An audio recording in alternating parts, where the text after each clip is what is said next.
नमस्कार, आप देख रहे हैं विजडम इंडिया न्यूज। महाराष्ट्र की राजनीति में सब कुछ सही चल रहा है।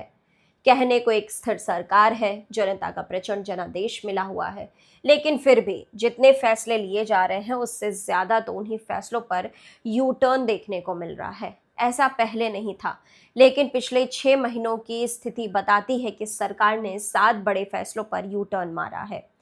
जानकर इस रणनीति की कमी बातचीत के अभाव से जोड़कर देख रहे हैं। पैच जानकार इसे रणनीति की कमी बातचीत के अभाव से जोड़कर देख रहे हैं। बड़ी बात यह है कि जिन 7 फैसलों पर विवाद हुआ वहां भी 6 तो शिक्षा विभाग से जुड़े हुए थे, जिसकी जिम्मेदारी वर्तमान में मंत्री दादा भूसे के पास है। यह एकनाथ शिंदे गुट के नेता हैं और डिप्टी सीएम के करीबी भी माने जाते हैं। इनके लिए कई फैसलों पर जमकर बवाल हुए हैं। सरकार असहज हुई है और इसी वजह से उन्हीं फैसलों को वापस भी लेना पड़ा।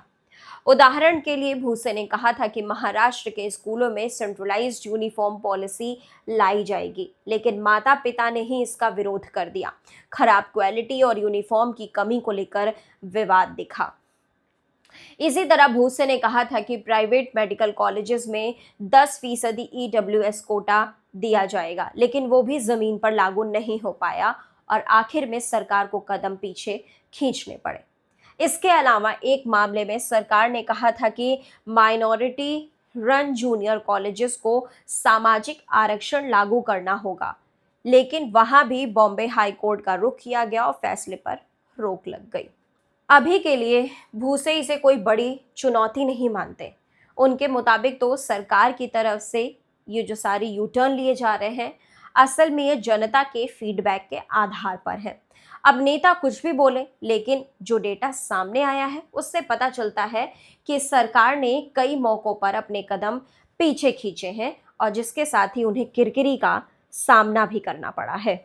अब आपको उस सरकार के कुछ वो फैसले बता देते हैं जो उन्होंने लिया और कब लागू किया और कब वापस ले लिया, आपको इसकी जानकारी दे देते हैं। 10% ईडब्ल्यूएस कोटा 23 जुलाई 2025 को लागू करने की बात कही, वहीं उन्होंने 30 जुलाई 2025 को वापस ले लिया।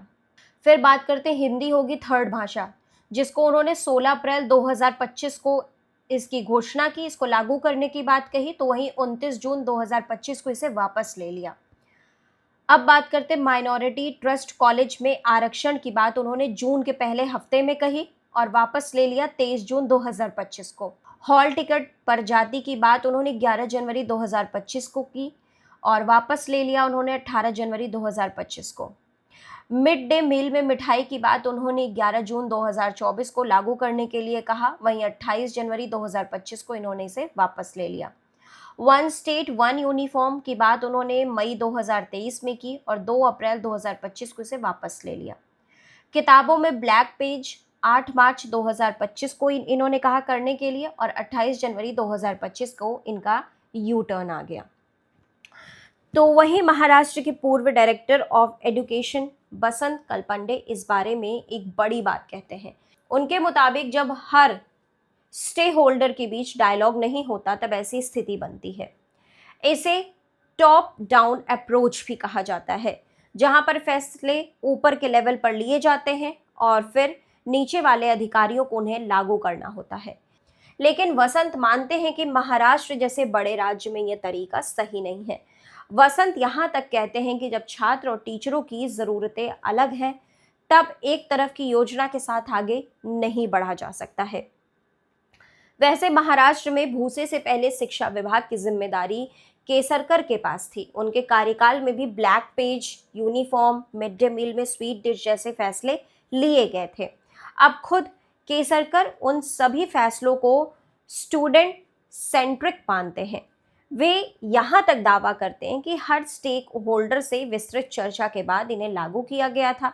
जमीन पर इन्हें लागू करने पर कुछ चुनौतियां हो सकती हैं, लेकिन कुछ करेक्टिव मैसेंजर्स के जरिए उन्हें सुलझाया जा सकता है। अब इन यू टर्न्स को लेकर भूसी की अपनी थ्योरी है। वे मानते हैं कि अगर फैसलों में बदलाव किए जा रहे हैं तो इसका मतलब ये नहीं हो सकता कि योजनाएं ही गलत थीं या उसमें कमियां थीं।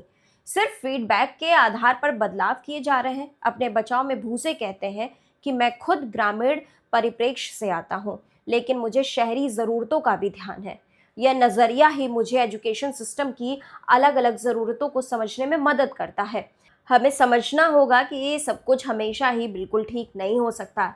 पब्लिक पॉलिसी में हर समस्या के लिए एक समाधान नहीं हो सकता है। तो देश दुनिया की बाकी खबरों के लिए आप लगातार जुड़े रहिए विजडम इंडिया न्यूज़ चैनल के साथ। चैनल को लाइक करें, सब्सक्राइब करें, शेयर करें, कमेंट करें।